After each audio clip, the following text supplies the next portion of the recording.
Surat railway station વિસ્તારમાં ગેરકાયદે parking અને અડચણરૂપ વાહનો સામે ટ્રાફિક પોલીસે ક્રેન સાથે રાખીને લાલ આંખ કરી છે. વાયરલ વિડીયો અંગે પોલીસે સ્પષ્ટતા કરી છે કે કલાકથી રસ્તા પર પાર્ક કરેલી ગાડી સામે કાયદેસર કાર્યવાહી કરાઈ હતી.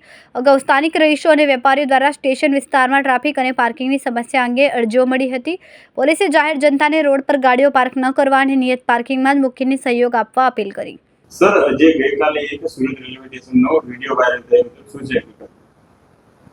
ગઈ તારીખ 7/8/2026ના રોજ લગભગ સાંજના 5:30 થી 6 વાગ્યા દરમિયાન અમારા ટ્રાફિક વિભાગના પોલીસ ઇન્સ્પેક્ટર શ્રી બ્રહ્મભટ્ટ સાહેબ તથા સ્ટાફના માણસો પેટ્રોલિંગમાં હતા અને સુરત શહેર રેલવે સ્ટેશનની આગળ પાછળ જેટલા પણ પાર્કિંગ થાય છે અને જેના લીધે વાહન ચાલકોને અગવડતાનો અનુભવ થાય છે એના બાબતે પેટ્રોલિંગ રાખેલું હતું. અને એ દરમિયાન ક્રેનને પણ બોલાવી ત્યાં જે ઇલીગલ ગાડી ઊભી રાખી અને જે ટ્રાફિકને અડચણરૂપ હોય છે એના વિરુદ્ધ કાર્યવાહી કરવામાં આવતી હોય છે. આમાં એક વિડીયો વાયરલ થયેલો હતો. તેમાં જણાવવામાં આવેલું હતું કે ખોટી રીતે ટ્રાફિક પોલીસ તેઓને હેરાનગતિ કરી રહી છે.